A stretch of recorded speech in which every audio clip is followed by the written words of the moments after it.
You are listening to the A.P.E.X. Hour hosted by Ryan Paul on KSUU Thunder 91.1. This show allows more personal time with our guests, allowing them to give us their stories and opinions.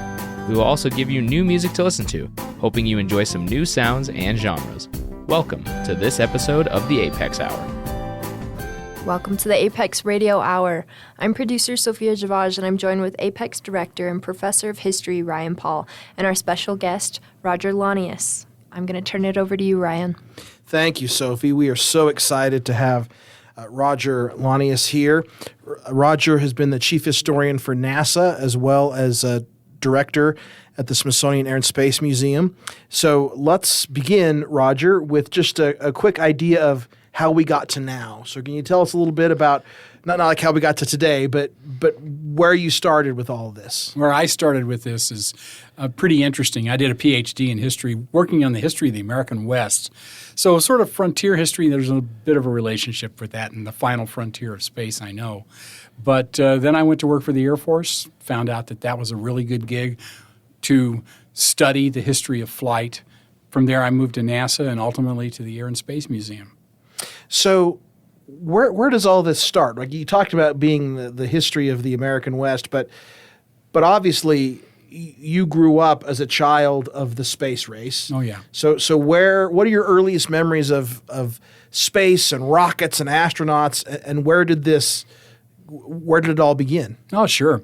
So in the 1960s, obviously, the Apollo program is underway, the Mercury, Gemini, and Apollo, the three big human spaceflight efforts of that particular era. And I was a kid watching this, and it was really cool. I mean, I would have enjoyed being a part of it, but I couldn't handle the math. But regardless of that, I figured out that I could write to NASA. And back in those days, there was no email or anything. You literally wrote a letter. In my case, it was handwritten with a pencil and a Big Chief tablet. And send them something and talk about how you like that, and please send me some information. And then a few weeks later, you would get back in the mail a big package full of stuff. And the stuff was different every time. It might be mission patches. It might be little fact sheets about something. It might be signed autographs of the astronauts on their pictures, all kinds of things. I wish I still had it. So it's interesting to think about that because we talk about this idea of selling the moon, not selling the moon, but the cost of going to the moon is not insignificant. No. And so part of the job of NASA is to sell the importance of the moon landing to everybody. Right. What do they call it? Marketing the moon, I Right. guess, the name of the title of a book. Right. So can you talk about how important that was to NASA and why it was so relevant to their mission? Oh, sure. So NASA believed that they had to convince the American public that this was a thing worth doing. And while they had firm support in Congress and in the White House to undertake the Apollo program, they didn't necessarily have firm support for everything that they wanted to do, and they had to constantly get the public sort of engaged in this stuff. And they did so in a whole variety of ways. One of them is the way that I just mentioned to you, providing information to people. They would do this on an individual basis. They produced a lot of educational material that went to schools, and I encountered that in science classes when I was in grammar school as well as in high school later on. And then they used the astronauts, and they were fascinating how they were able to do that. Some of them were really engaging. They were charismatic. They were able to sort of really speak to the public in ways that others couldn't. Some astronauts were, sort of stiff and not very comfortable in the spotlight. Neil Armstrong was in that category. He never enjoyed doing that kind of activity. He would do it when he had to, but if he could figure out a way to get out of it, he certainly would. John Glenn, just the opposite. John Glenn loved to talk to people. He loved to go meet people. He'd love to go talk to kids at school or anywhere else. And some of them ended up on television. The Ed Sullivan Show routinely had astronauts, and they would come out and do little comedy bits with Ed Sullivan, of all things, neither one of them, either Ed Sullivan or the astronauts, were very good as comics. But they would try. And they worked with commercial producers for television and movies at the time. some of your older listeners may remember I Dream of Jeannie, which was about an astronaut and takes place during the space race of the 1960s. There was feature films that were made that NASA cooperated on, all as a means of sort of talking about what NASA was engaged in and what they were going to accomplish by going to the moon.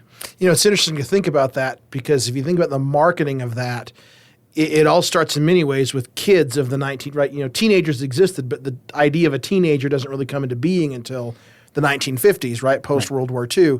And you think about Walt Disney, for example, right? You see a lot of these early Walt Disney 1950s, early 60s with Werner von Braun and others, where they're really pushing it to the kids of why space travel is important, and maybe moving that on to the parents, right? If it's important, because it's a generational thing. Is it not?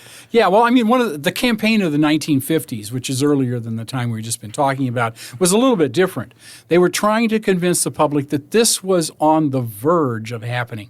You're going to see this in the not-too-distant future. And that was important. So I like to cite I like opinion polls because they are empirical data that you can actually do something with other than just someone's opinion.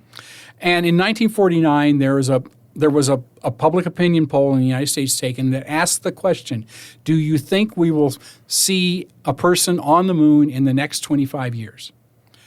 And the response to that was overwhelmingly, or 75% roughly, said, no, we're not going to see this. And 25% thought we would. Within a decade, by 1959, at the time that NASA is established, the Sputnik crisis has taken place, the same poll is asked, and it's flipped in exactly the same way. In the next 25 years, are we going to see somebody on the moon? 75% say, yeah, absolutely, we're going to see this. And that brackets this campaign of the 1950s to explain that spaceflight is real. We can do this. We're going to see it in a relatively soon time frame. And the Collier series of articles in the early 1950s, the Walt Disney television show that was a staple in my house when I was a kid. We always watched this as a family on Sunday nights. And it had episodes built around space flight, basically saying this is what's going to happen, and we're going to live to see this. And it's so exciting what the future is going to bring to us.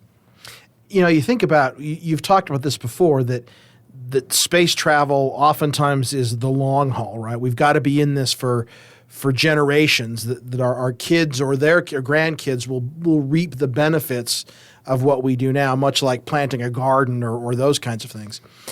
And I'm wondering if the on-demand culture in which we live now is actually a hamper to that. There's some truth to that, obviously. We have an immediacy in our culture, and we expect sort of immediate results, whatever it is that we're talking about. We expect it to be almost magical. It's going to happen overnight. And that makes us perhaps more present tense-oriented than future tense-oriented, and it could be a challenge for us in terms of thinking about what's the next decade going to be like? What's the next 30 years going to be like? Nobody can really see farther than about 30 years in terms of what possibilities are, because you're always projecting based upon what has happened thus far. But for the next 25 to 30 years, what are we going to see in space? I've got my predictions, but who knows if they're right.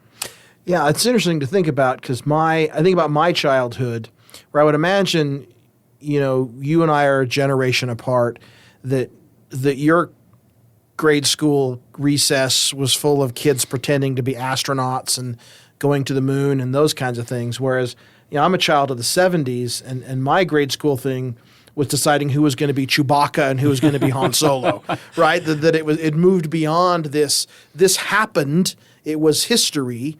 And what does that lead to the future? And we have this interesting idea that, the Apollo program ends in 1972, right? For a variety of reasons. So I guess the question is, why do we stop? Is it a failure of vision? Is it a failure of national will? Is it a failure, or is it not? Is it a reality, a realization of the cost and those kinds of things? Yeah, I think fundamentally it's about a realization. So the expansive spending on space of the 1960s, the investment that took us to the moon, is really built around a Cold War objective. And that was about beating the Russians. Russians were a pure competitor. We were concerned that we were going to get annihilated at any point. The Russians were also afraid of us for the same reason. And all it took was a decision on the part of one side or the other to push a button to launch missiles. And that would have been the case. So that's important as an ingredient. And Apollo and spaceflight in general becomes a very public statement of scientific and technical excellence, carried out on a world stage in which everybody is watching this. And that was significant in terms of swaying other nations, especially non-aligned nations. Many of them had achieved their independence after World War II. They had been colonies of Britain or France or whoever before that time. And they're non-aligned. They're not a part of this Cold War crisis, but they're very interested in how it's going to turn out. And they want to be on the winning side, whatever that is. So who are you going to cast your lot with? Who are you going to make alliances with? Apollo demonstrates to them that the Americans can accomplish pretty much anything they set their minds to. And that is really significant. Now, of course, the Russians are trying to do this too, and they have some success, especially early on, but their technological capabilities were not as advanced as the Americans. And framing this discussion into a Cold War box, we're starting with Eisenhower, right? This takes place after Truman, so Eisenhower and Kennedy, and then, of course, Lyndon Johnson, who I think is interesting, who fashions this as really more of a societal, societal thing. But can you talk a little bit about John F. Kennedy's Cold War philosophy and his commitment to going to the moon? I mean, is this a guy who's saying, I believe we should go to the moon? Or is this a guy who's saying this publicly because what I really am saying is we want to beat the Russians? Yeah. First and foremost, he's saying, I want to beat the Russians. And he privately said this many, many times. And there's a famous episode in which he's talking to the NASA administrator, a fellow by the name of James Webb at the time, in which Webb is talking about how we got to do this and that and the other.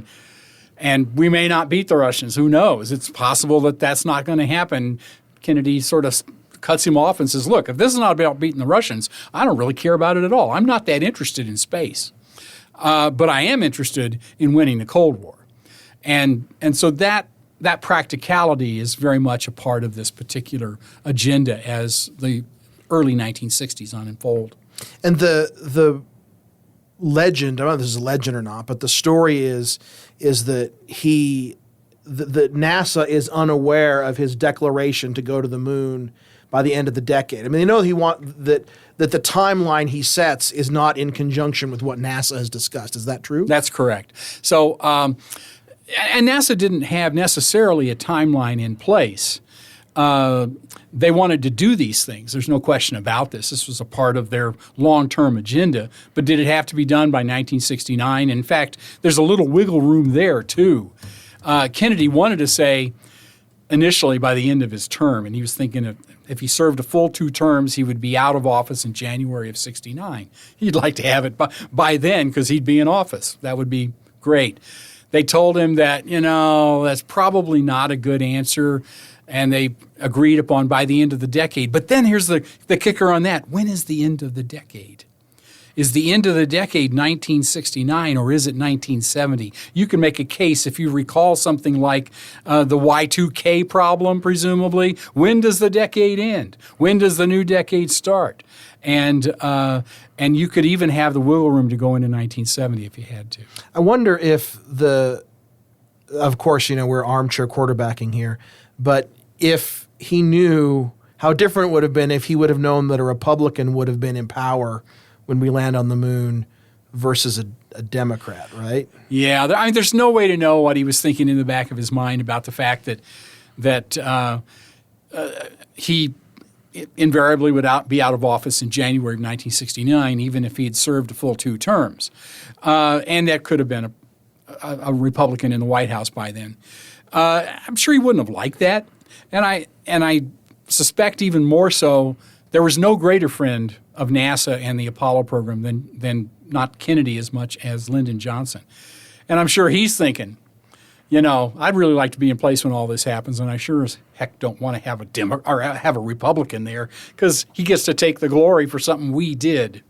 Right, and Richard Nixon, of course, is the president when we land on the moon. And what was Nixon's commitment to the space program? He wanted to see it carried out. By this time, it was a fait accompli. They were going to do this, so he wasn't going to kill the program and not carry it out. He was very concerned that the landings might be a failure, and that would be viewed as a failure on his part because it happened on his watch if that were the case. And there's a really interesting story. At the time of the moon landing in the summer of 1969, Nixon's only been in office for a few months, and Frank Borman, who had been an astronaut on Apollo 8 and had connections into the White House, called up the speechwriter there, a fellow by the name of William Safire, who would later on to go to be a journalist for the New York Times, and said, we can't guarantee these guys are not going to be lost. It's conceivable that this is going to fail. You just need to be prepared for that. And Safire then wrote a speech that Nixon would give should the astronauts be lost. And they were specifically thinking of lost on the moon, which was the worst of all possible actions.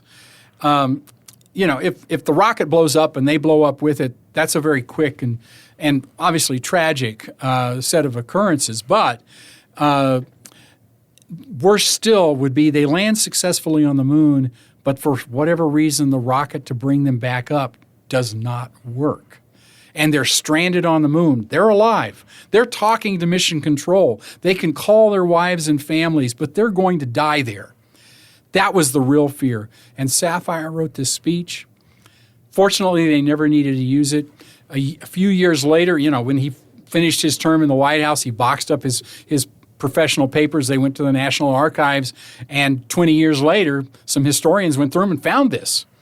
And there was a sort of a hullabaloo about it at the time. Lots of journalists did stories about it. They called up Safire, who was still alive, and he said, yeah, I wrote it. And fortunately, we never had to use it. When I left the office, I just sent it to the archives, and that was the end of it. But we needed to be prepared. And you can access that speech. You can read it. Absolutely. It's online. Right? You can go get it. So what was the contingency for Armstrong and Aldrin if that happened? Well, they were going to die. Right. Conceivably, I mean, there was nothing they could do about it if they failed. They did everything they could to ensure that the rockets worked properly. But once they're there. You can't go out and repair it. Yeah. Well, let's move into our first musical break. Now, as those listeners know, we always ask our guests to give us a list of songs for us to choose from that mean something to them. And the song that we're selecting for our first break is the classic Fly Me to the Moon by Frank Sinatra. Would you like to comment of why you selected this song? Well, I like the song. And when I do karaoke, that's my standard. Good. Not that I'm very good at karaoke, but nonetheless. All right. So Fly Me to the Moon by Frank Sinatra.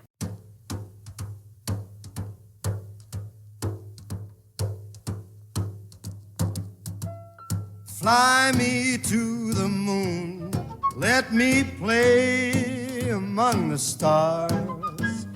Let me see what spring is like on Jupiter and Mars.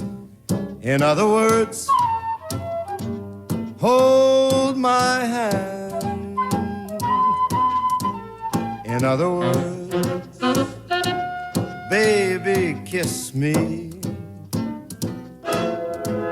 Fill my heart with song and let me sing forevermore. You are all I long for, all I worship and adore. In other words, please be true. In other words, I love you.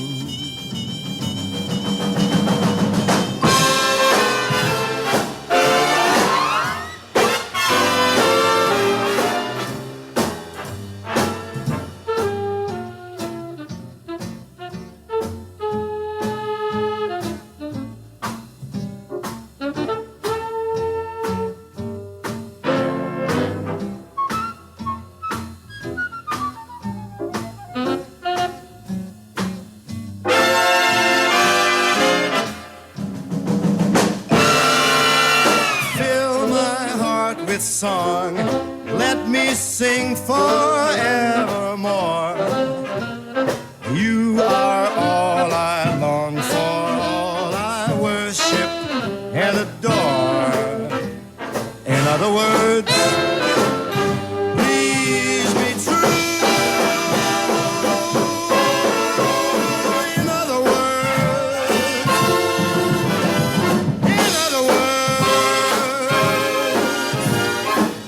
I love you. You are listening to the A.P.E.X. Radio Hour here on KSUU Thunder 91.1. I'll turn it back to you, Ryan. Thank you, Sophie. So when we left, we were talking about, obviously, we mentioned two astronauts specifically, John Glenn and Neil Armstrong. And, of course, we kind of sidestepped Alan Shepard, the first American in space, for, 4 minutes or 5 minutes or right. whatever. But then goes back to the moon, right, later on.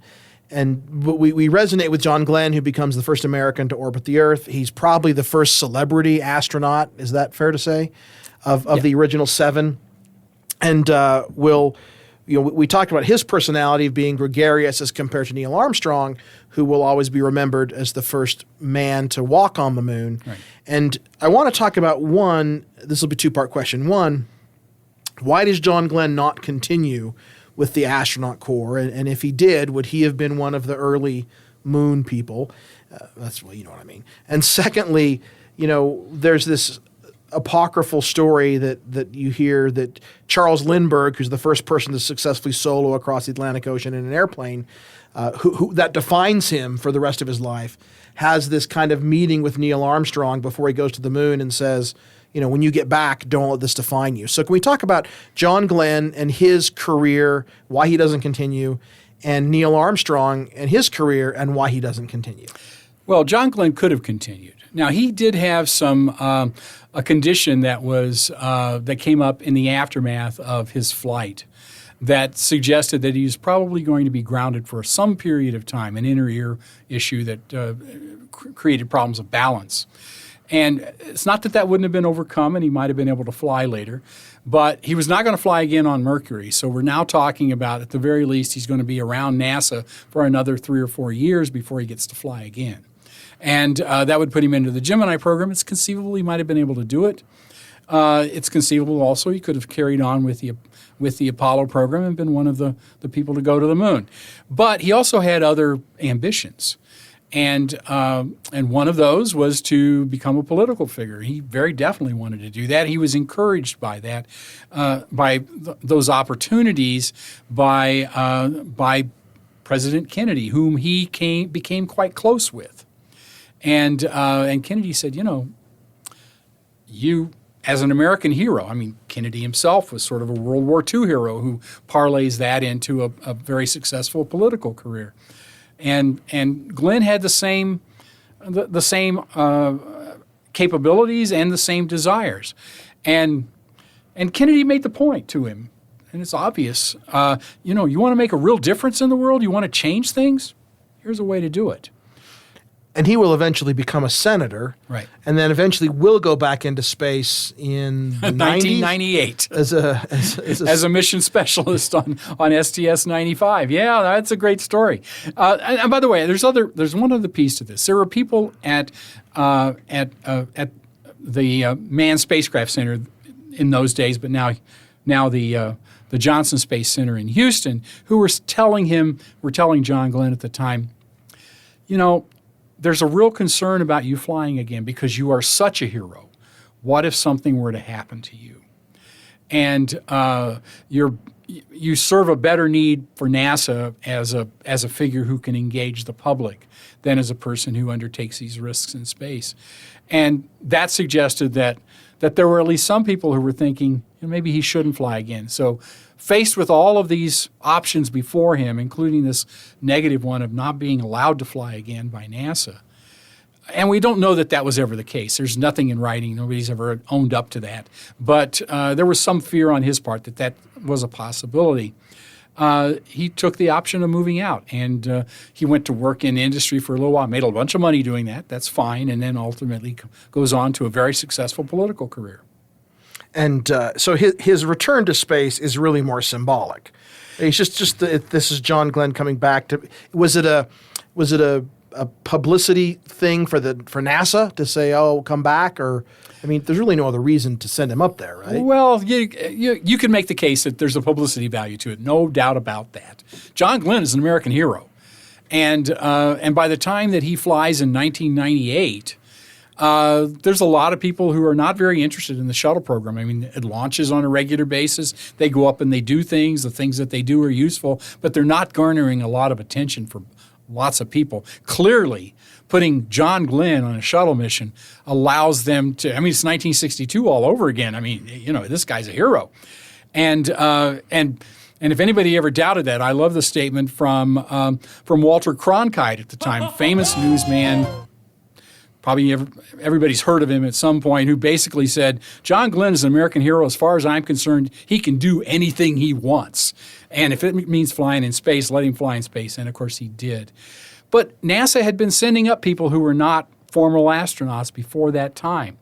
They had flown 2 members of Congress, including Jake Garn from Utah, who had flown in the 80s. And Bill Nelson, who's now the NASA administrator, was a member of Congress at that time, went on to become the senator from Florida.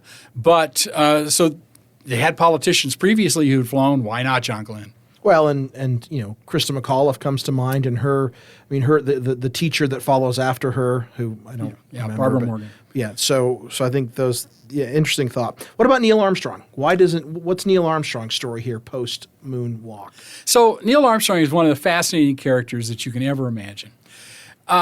He is the quintessential test pilot. I mean, and by the way, he was also a Korean War hero. I mean, that's important to remember about his background. He'd flown planes off of carriers during Korea in the 1950s. The story of the bridges at Toko-ri, for those of you who are aficionados of 1950s films, that was Neil Armstrong's unit in the war. And so he's got this illustrious career, but he gets out of the service. He goes to work as a research pilot for the NACA initially, and then as it transitions to NASA, is working in Southern California at the Flight Research Facility that's out there when he is selected to be an astronaut in 1962. And he is your classic sort of pocket protector, slide rule carrying engineer. First and foremost, he loved the engineering. The piloting, of course, he could do, and he did very well, but he really loved the engineering. And when we would have him talk at the Air and Space Museum, and he did that many times for us, he didn't really want to talk about Apollo very much. What he wanted to talk about was the airplanes he flew, the X-15, various other test aircraft. And we went out to the Udvar-Hazy facility one day with him in the probably 2010, something like that. And he just wanted to go out there and look around, and I took him out, and we were walking around out at this facility at Dulles Airport where they got all these great airplanes. And he's looking at him, and he's just sort of pointing him, and I flew that one, and I flew that one, and I flew that one, and I flew that one, and oh, that one was a really hard one to fly, and that one was a dream. And he would go on in and explain in great detail about this. And interestingly enough, most people didn't recognize him. But then there was a veterans group. They were wearing caps from a aircraft carrier that they had served on, and they all walked over to him because they knew who he was, and they introduced themselves. And he began to talk to them, and after about 10 minutes, I knew he didn't like sort of public things. I walked over to him and said, I can move you on out of here if you want to. He says, no, I love talking to these guys. I'll do this all day. And that's the sort of guy he was, very, very gracious with people that he respected and could engage with on a sort of a small-time thing. But the spotlight he hated. Interestingly enough, when he left NASA, after he finished his work on the Apollo program, he went to the University of Cincinnati to teach engineering, to teach aerospace engineering to students. Imagine going into a freshman college class where you're learning engineering, and your teacher, your professor, is Neil Armstrong. Wow, how cool would that be?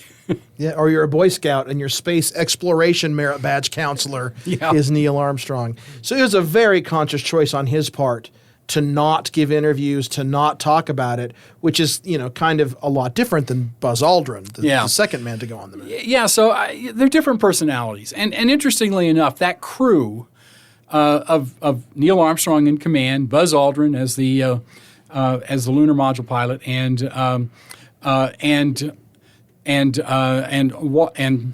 and Mike Collins in the spacecraft orbiting overhead, they were very well suited for each other. You've got Neil, who's sort of studious and introverted. You've got Buzz, who is really, really smart and really, really extroverted, but also a little bit of a pain to deal with sometimes. And then you've got Mike, who's sort of a calming influence for all of them. They worked really well together as a team, and the people who put them together as a team really earned their money that day. So there was a lot of, I would imagine, organizational psychology when you're putting together crews to go up, especially in a confined space like the Apollo command module. Absolutely. And these guys sort of lived with each other for a couple of years as they're preparing for these missions. It's not just the time that they spend in that command module, which is pretty small on their trip to the moon. It's the hours upon hours and days upon days of training in which they're working in very close quarters with each other. They have to sort of get to the point where it's second nature to deal with each other. And there were blow-ups. They got into arguments about various things, but I will say they each had their skill set and they each carried off their missions. So Neil will not go back up. Buzz Aldrin will not go back up. Does he leave NASA shortly after this? Does. And what does he do after that? Well, Buzz has a variety of activities. He falls on hard times. He's a in many ways he's a very tragic figure in a lot of ways. So he consciously talks about this. He had a drug and alcohol problem. It led to his divorce. It led to strained relations in his family, and it took him a decade to basically come out of that.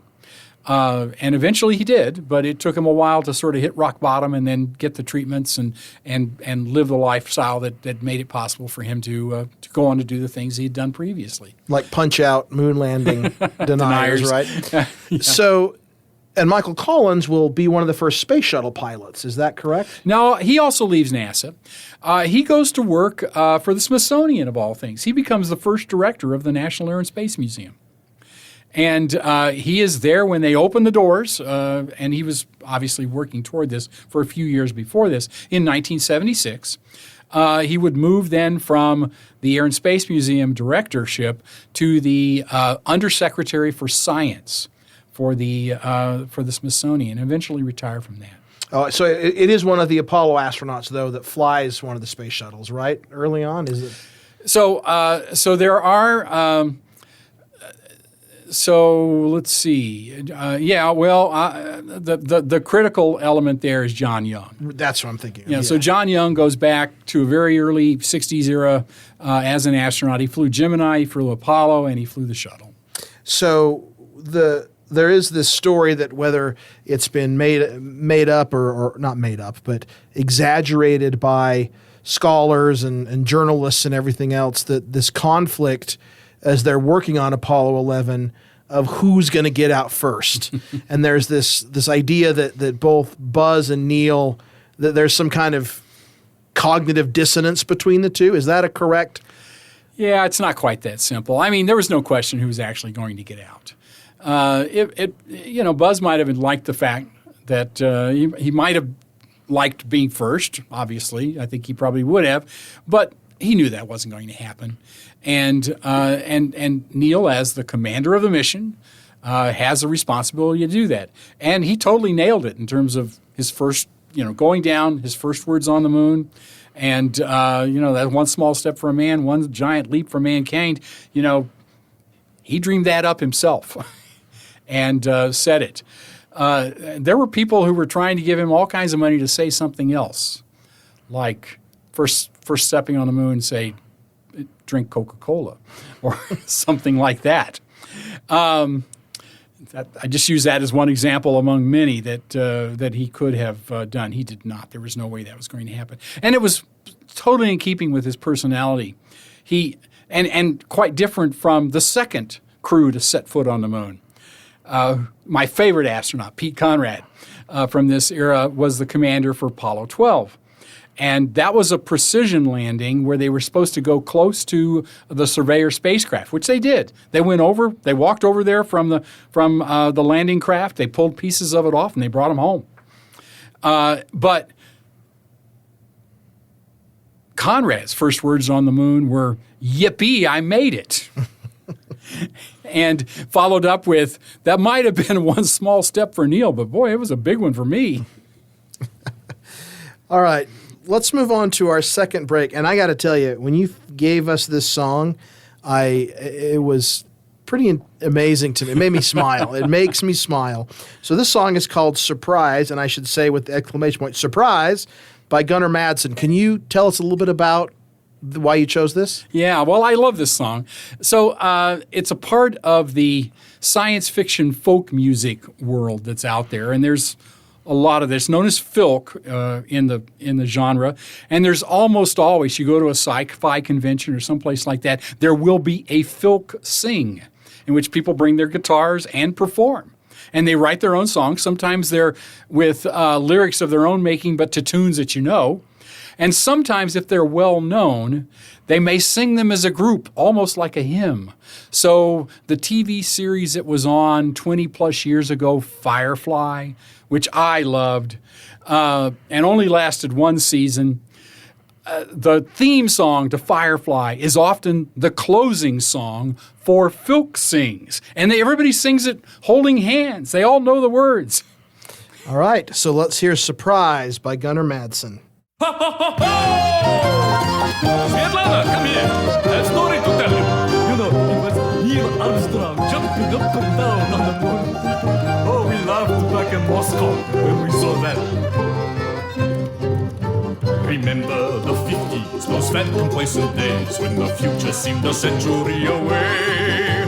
Then up went Sputnik, gave the world a butt kick and made it clear tomorrow starts today. Hello there! Sputnik sails giggling through the skies. Red flags, red faces, jump in the race as the space age begins with a surprise. You generals once thought von Braun a waste of cash and Goddard needed treatment really bad. Then that global shot put gave you a hot foot and beep beep, you blasted off the pad. Hello there! Sputnik sails giggling through the skies. Red flags, red faces, jump in the race as the space age begins with a surprise. Done for a threat, propaganda or prestige. The point is, the thing was in the sky. It made the generals frown and put their money down and meet that bet or know the reason why. Hello there! Sputnik sails giggling through the skies. Red flags, red faces, jump in the race as the space age begins with a surprise. That's how it started all those years ago. The push that got us climbing into space. Cynic beginnings, greed for big winnings, but look at all we've gotten from that race. Beep, beep, beep, beep, hello there! Sputnik sails giggling through the skies. Red flags, red faces, jump in the race as the space age begins with a surprise. Surprise, surprise! Big, big, big surprise, for sure! You astronauts, you don't know what a cosmonaut is, do you? Now you do! Now you do that! For sure, surprise to you! Sputnik wore out and spiraled back to Earth. On re-entry, it burned up very soon. Hail and goodbye to that goose in the sky. And in 12 more years, a man walked on the moon. Beep, beep, beep, beep, hello there! Sputnik sails giggling through the sky. Red flags, red faces, jump in the race as the space age begins with a surprise.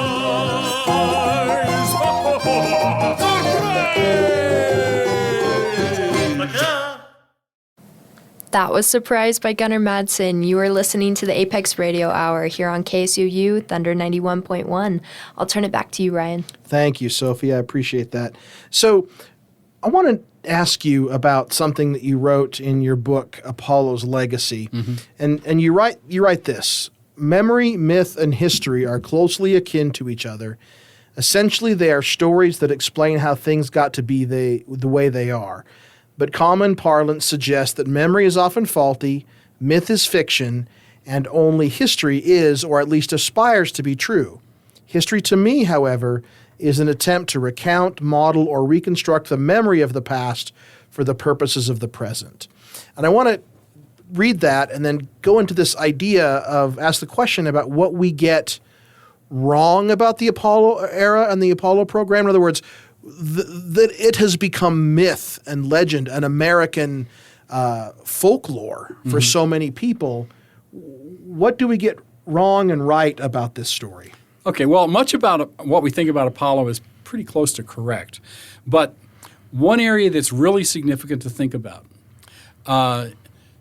in the Apollo story, and when I use the term story in the truest sense of the term here, how we sort of think about it, it suggests that when we put our minds to something, we can achieve that something, whatever it is. And Apollo tells how we can do that.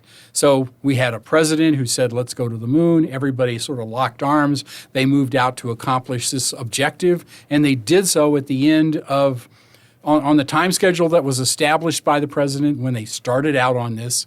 And if we can do it there, we can do it anywhere.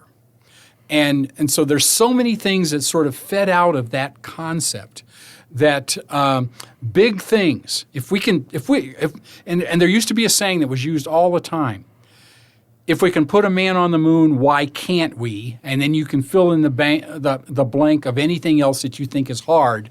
Why can't we solve cancer? Why can't we solve inequalities of resources? Why can't we do this or that? And the suggestion is we can. And partly that's true, but it's also a whole lot harder than that just suggests. And Lyndon Johnson, for instance, looks at Apollo and he says in his memoir, when I saw us doing that, I thought, we can bring health care to the masses. We can solve the inequalities that exist in this nation. We can do this through our Great Society programs, of which he considered Apollo an example of a great success as a Great Society program. So why then is this relevant today? So we can talk about Mars and the desire to explore and all that kind of stuff, but why the discussions of the Apollo program, which ended in 1972, and I'm not sure that evolved. I mean, it doesn't is there an evolution between the Apollo program and the Space Shuttle, or are they mutually exclusive? Well, they're not mutually exclusive. The same people who took us to the moon are the ones who built the Space Shuttle. And oh, by the way, you sort of ask yourself the question at the end of the Apollo program, and NASA did this: what do you do for an encore? You just been to the moon. And the reality is there may be a little hubris at NASA on this thing. We went to the moon. We ought to be able to build a space shuttle that can go to and from Earth orbit pretty easily. That turned out to be harder than they thought, but they also didn't have the budget that they really needed to pull it off. But they came pretty close. They got probably 75 to 80% of where they wanted to go with that. So I'll give them high marks for that, even on a big budget that was nothing like what they had with Apollo. So then why does this matter? I mean, and the reason I don't mean to be flippant with that, but there is this discussion during the Apollo 11 launch where Reverend Abernathy, the successor of Dr. King, comes in with this mule-driven cart and says, we have so many problems here on Earth. Why are we spending so much money going to the moon? And I, to his credit, out of the other side of his mouth, he says, we love the astronauts, we love America, but maybe we need to rethink our priorities. And so Could we not say that same thing today? We certainly could. And I do believe, I mean, they actually struck the right chord there, both Ralph Abernathy, representing a community of people who were in unbelievably bad shape and needed help, and Thomas Paine, who was the NASA administrator by that time, who responded to Abernathy and saying, look, if I could solve the problems of poverty in this nation by not pushing the button to go to the moon, I would not push that button. But you and I both know that it's more complex than that. And then he did fall back on this thing. But if we set our minds to this, we can solve this too. And they sort of ended up agreeing that they could, and we need to look at our priorities and see where we are expending our resources to ensure that we do the right thing for all of the American public, not just for some communities. So what do we say to Sophie and Reese and Evan's generation who are in the studio with us today about why all of this is important? Why should they even care that we went to the moon? Okay. So two pieces to that particular response. The first one is I would contend that the technologies that come out of this effort have impacts far beyond anything that the space age is involved in. And in that sense, I have a couple of examples I like to use from Apollo on that. And it's not straightforward. It's more complex than you might think. And if I've got a minute, I will try to lay this out for you. So in 1962, NASA lets a contract with the Stark Draper Laboratory at MIT to build the Apollo guidance computer. Technology and computing was not very sophisticated at that point in time, certainly by what it would become later on. And so the best minds that the Draper Lab could find, about 1,000 of them or so, are brought together, and they build an Apollo guidance computer, and it works. And it's nothing spectacular in terms of what we are used to today with our computing power. At the time that Apollo takes place, in 1969 to 72, their work is done. The contract is terminated. The 1,000 or so people that are working there disperse, taking with them the knowledge that they gained in the process and their Rolodexes. And for those of you who are younger who don't know what a Rolodex is, it's simply a physical version of your directory that you have on your phone of names and how to reach them. And they scattered everywhere. They went to corporations. They went to universities. They went to think tanks. They went all over the place, taking with them those things. And they seeded the microelectronics and computing industry of the 1970s. They are the ones that took us forward. I mean, people love to talk about Steve Jobs and guys in the garage trying to figure out how to defeat Bell Telephone to make international calls for free. That's fine. But it's really those other people who are in these other settings who really expand the envelope in terms of capabilities in computing power. How do you put a price tag on that? In my mind, Apollo, if you got nothing else out of it but that, more than pays for itself. So that's the first thing. The second thing is we fundamentally have to get off this planet. I've said this repeatedly in the past, and I will say it again. We must become a multiplanetary species. It's just a question of doing this sooner rather than later. And what level is the right amount to spend to accomplish that? Not very much. But is 1% of the federal budget too much to spend? By the way, if it were 1% of the federal budget, it'd be twice what NASA gets today. So in my mind, I don't think that's too much to spend. That's an investment in our future. Isn't that appropriate to make as an investment in the future? 1%? To survive as a species. Absolutely. Yeah. Well, thank you. That's a great answer to that question. Let's move into our final break. So this is going to be, we're going to listen to a very, very classic song from a brilliant performer, Space Oddity by David Bowie. Do you want to ask can you tell us why you chose this one? Well, I first off, I like the song going way back to the time that Bowie first, recorded it. But, if there's one thing about it that sort of brings it up in my mind, Chris Hadfield, who was an astronaut, Canadian astronaut, flying on the International Space Station, recorded a version of it in space, which you can watch on YouTube if you wish. All right, Space Oddity by David Bowie.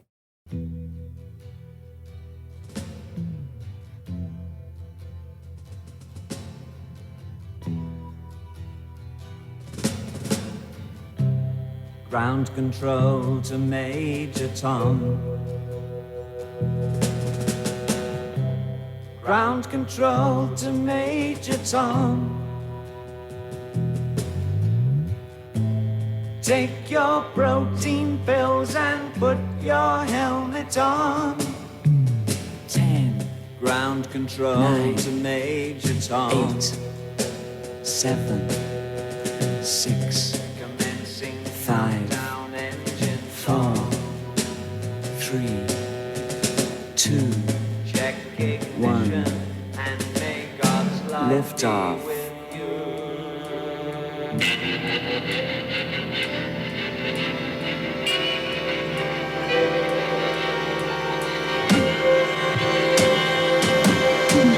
This is ground control to Major Tom.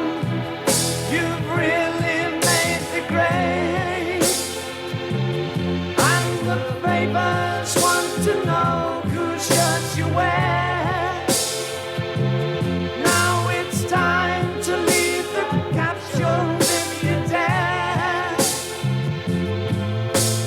This is Major Tom to ground control.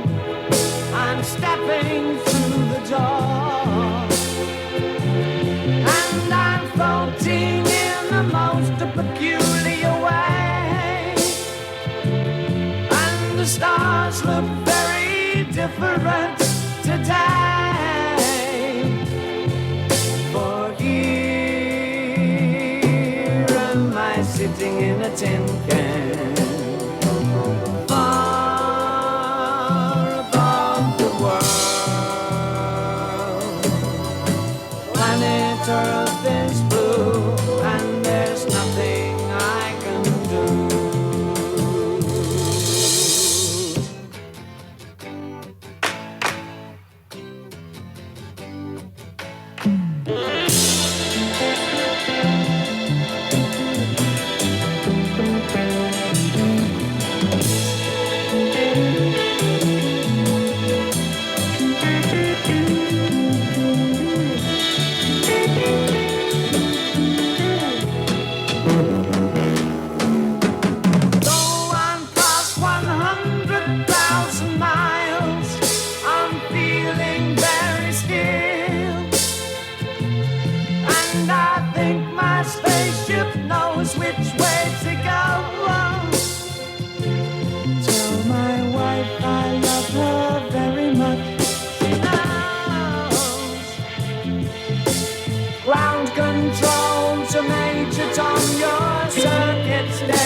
There's something wrong, can you hear me, Major Tom? Can you hear me, Major Tom?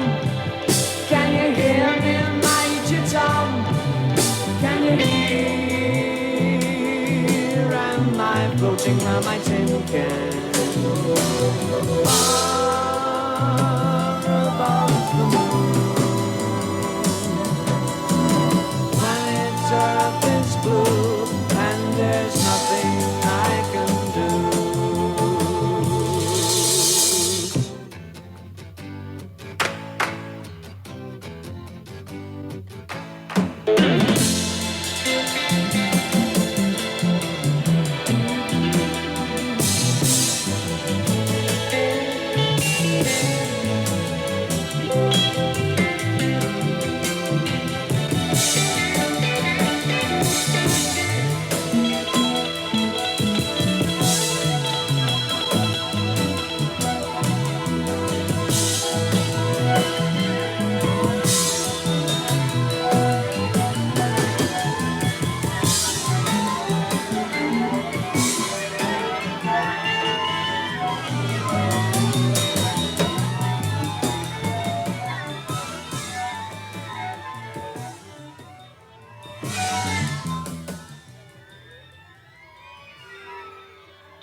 That was Space Oddity by David Bowie. You are listening to the A.P.E.X. Radio Hour here on KSUU Thunder 91.1. I'll turn it over to you, Ryan. Thank you, Sophie. I appreciate that intro. You're welcome. So, what I want to do before we move on to the segment we talk about joy is I'm very interested in what are the books or films or TV shows that we should be watching if we're interested in this, that have some, other than just artistic merit, but have something that would, in popular culture, what are the best representations of the Apollo program, also in fiction and nonfiction? Okay. Well, so in terms of books, I'll make a shameless plug for my book, Apollo's Legacy. I would be remiss if I didn't think mine was one that everybody should read. But it is one that everyone should read. But beyond that, there's some really fine books associated with the Apollo program that tell the story, and I would just mention a couple of them that I think are really good. So, and it's broader than Apollo, but Howard McCurdy's book, Space in the American Imagination. The original edition of that came out in 1997, so it's a little bit long in the tooth, but there's been a second edition that's come out more recently. And it really lays out sort of the relationship between American culture and space age. And I think it's a really important book in that context. I would recommend Monique Laney's book about the German Rocketeers. It's called German Rocketeers in the Heart of Dixie, about the Wernher von Braun team and how they became American heroes and celebrities during the 1960s as they worked with the NASA program to send us to the moon. That's a significant book as well. There's a couple of classics that are out there, and one of them is called A Man in the Moon by Andrew Chaikin, a 1994 publication, multiple editions since that time, but a really very good book. And then some that are broader than that don't really talk so much about Apollo, but Tom Wolfe's The Right Stuff, a classic book. You simply cannot, if you're going to be involved in understanding this, avoid reading that book, which is actually quite excellent. And an amazing film, too, right? It is an amazing film where they took a little license here and there. But the book doesn't do that, but the film does. But the film's still great. The enema scene is classic in The Right Stuff. Exactly. All played for humor. Yes, well. And then in terms of astronaut memoirs, the one that everybody should start with is Mike Collins' Carrying the Fire, a very thoughtful, reflective book that sort of talks about the meaning of all of this. That's probably enough to leave you with. So to watch, what am I watching? Oh, if you want to watch movies about Apollo, let's start with Apollo 13, the 1995 movie with Tom Hanks as the star. Terrific film. They did a really good job. I'm fascinated by the fact that all of the ingredients of drama that you're used to, some sort of villain that's out there that has to be defeated, some sort of bad guy, all kinds of twists and turns, surprise ending. None of those are present there. We all know how it's going to end. There aren't any bad guys. There's no villains. And yet it really created a beautiful story that really does resonate in pretty fundamental ways. I would add to that the Tom Hanks pioneered multi-part series on HBO, From the Earth to the Moon, that does the same sort of thing. All of them with a lot of attention to detail. So I would suggest that those are good. Fictional things, you can't beat 2001: A Space Odyssey from 1968, an early version that really does talk about the nature of spaceflight in pretty fundamental ways with a surprise ending. Yeah. Cool. Thank you for the A.P.E.X. Book and Movie Club pick, which we should start, actually. That's basically what the last segment is. That is. Thank you, Reese. That is the last segment. That. So we'll move into the last segment, which is this. This is what is bringing us joy this week. So we'll start with you. Roger Launius, what are you currently watching, reading, or listening to that is bringing you joy? So this is going to sound silly. My wife introduced me to a show that I'd never seen called Gilmore Girls. You've never seen the Gilmore Girls? Never seen the Gilmore Girls. Such a good show. So we are now watching it on Netflix. Binging it, I guess, is the right term, because there's usually more than one episode per night. And it's a continuing saga. And it's a lot of fun, and even though the characters sort of make me crazy sometimes, I'm enjoying it a lot. So that brings me joy. So good. And then beyond that, something else that's brought me joy is being here at Southern Utah University, seeing all these young people, talking to them, engaging with them. I was walking down in the poster session and looking at these, mostly I think undergraduates who are doing serious investigations on all kinds of topics, some of which I didn't understand because it was like chemistry and things of that nature. But are really sort of making that step into adulthood, moving forward in their careers. Thank you. This may come as a shock to you, Reese, but in my home currently we actually have the box set of the DVD release of the Gilmore Girls. It would have shocked me, but the Gilmore Girls is just for everyone. Like, true. it's great. It's like the Apollo program. It's for everybody, for all mankind. All right, Reese Whitaker, what are you currently watching, reading, or listening to that is bringing you joy? Recently, sticking to the topic of space, I just recently caught up. It's fake space, but with Star Wars: The Mandalorian on Disney Plus. Recently, just got all caught up with that on the 3rd season. I believe it's out. I just love it. I also love Bad Batch. That's one of the animated shows that also airs on Disney Plus. Star Wars is great. I'm gonna be honest. I talked trash on Star Trek before we went. I love Star Wars. I'm just going to say it. I actually am working my way through the Clone Wars. I did that once. I will never do it again. Hey. Mandalorian's not done, though. No, it's not done. So I'm waiting until it's done. Well, I don't know when it will be done. That's the Well, I thing. mean, not done, like the season is Oh, done. okay. I wanna wait You're till a the season you're a is- binger? Yes, because I have so much to watch. Gotcha. All right, thank you. Evan Miller, what are you currently watching, reading, or listening to that is bringing you joy besides how to remove window marker from your car windows? I just this last weekend went camping with my family in St. George, and while we were in the trailer, we were looking for a movie, and we ended up watching World War Z, which very entertaining movie. But I think more or less it was hanging out with the family, just in close quarters and watching a fun movie. Brought me a lot of joy to be with them and not at school or doing homework. So, Not your affection for Brad Pitt? no, although he did great. Although, have you ever read the book World War Z, on a side note? Max not. Brooks, who's the son of Mel Brooks, wrote the book World War Z, and a good friend of mine, Carrie Snow, who we know, mentioned it to me. You should read the book. It is phenomenal. Phenomenal. Sounds good. All right. Sophie Javage, the original Swiftie, my good friend. What are you currently watching, reading, or listening to that is bringing you joy? Okay, I guess I'm kind of cheating here. But at lunch, we were talking about Star Trek and Star Wars and just all these different types of space movies.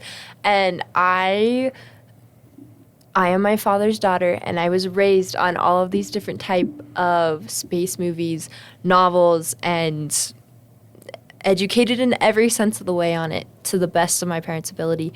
And it has brought me a lot of joy to listen and re-talk about, because I grew up watching the Clone Wars, which I love, Reese. I like it. I watched it once. I'm not doing it again. I've watched like every episode at least 5 times. There's like 30 good episodes. I think There's like over 100 actual episodes. yeah, it's true. You learn a lot. But like, I grew up going to watch Star Trek, all the remakes that they were trying to make, and like, that brought me so much joy because I could spend that time with my family and connect with my uncles and my dad through something I honestly had no clue about. And like, granted, I still don't know a lot, but that was such a good memory of being able to share that piece of my life with them. So that is what's currently bringing me joy. Okay, Ryan, what are you currently watching, reading, or listening to? This was a struggle for me. I had 2, but I'm going to give you one, and it's something that actually Roger talked about. I have admittedly been kind of a space cadet for a long time, both in popular culture and as a scholar. And one of the things that I keep coming back to, that this allowed me to come back to again, is the film Apollo 13, which is it is an emotional experience for me on a variety of levels. One, because it is a beautifully manipulative form of cinema where it ties visual and audio music together to manipulate how you want to feel about these things. But it is a film that has attention to detail. It's a film that really teaches us the good of being humans, what we as humans can do. And I love there's many scenes that I resonate with, but part of that is because as we were putting together Roger's playlist for today, for the speech, I put a lot of clips from Apollo 13 in there, audio clips from the soundtrack, but which gave you memories. But at the very end, when Tom Hanks, who's playing Jim Lovell, lands on the carrier, and he says, "We were the three people up there, but we could not have done it without all of these people here." And it's all of these thousands of people with slide rulers and pencil protectors that made this happen. While the astronauts did it, it was this massive group of people who never get the spotlight who really did the heavy lifting. And that amazes me. And that's what's bringing me joy. That's super cool. So thank you, everyone. We're going to go out with the final pick from our guest, Roger Launius, and it's the ever-classic Rocket Man by Elton John. Do you want to give us a last word here? Sure. Well, Rocket Man is one of those great, it's a great song just in general, but it's sort of been a defining song at NASA. Everybody knows it. Everybody plays it. And you show up at a bar in Houston where the astronauts show up, and there's almost always Rocket Man playing in the background at some point in the evening. All right. Thank you for everyone for listening to the Apex Radio Hour, Rocket Man by Elton John. She packed my bags last night, pre-flight. 0 hour, 9 a.m. And I'm gonna be high as a kite by then.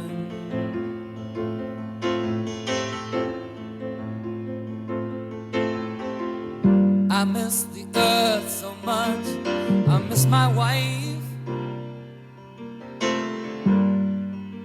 It's lonely out in space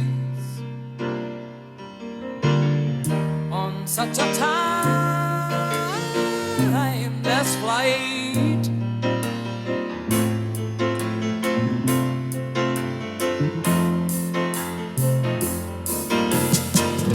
And I think it's gonna be a long, long time till touchdown brings me round again to find I'm not the man they think I am at home. Oh no, no, no, I'm a rocket man, burning out his fuse out there alone.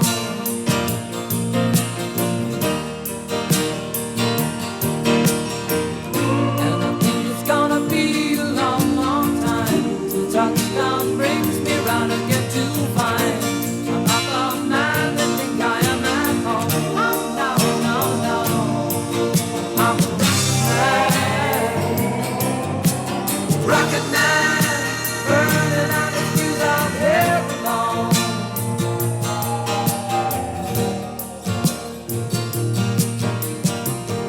Mars ain't the kind of place to raise your kids. In fact, it's cold as hell, and there's no one there to raise them if you did.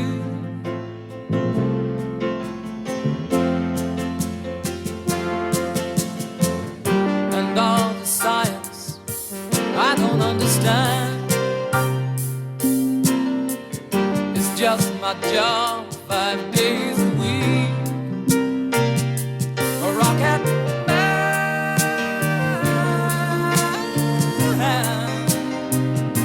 a rocket man.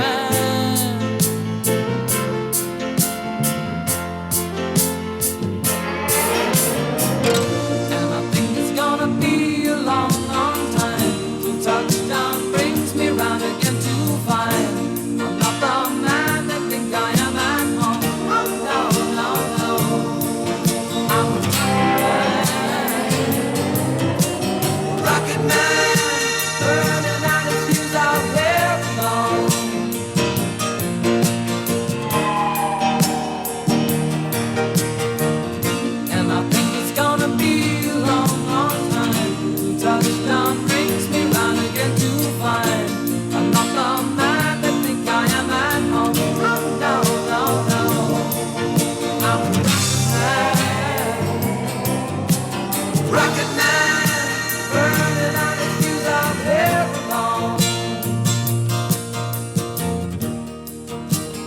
think it's gonna be a long, long time. And I think it's gonna be a long, long time. And I think it's gonna be a long, long time. And I think it's gonna be a long, long time. And I think it's gonna be a long, long time. And I think it's gonna be a long, long time. And I think it's gonna be a long, long time. And I think it's gonna be a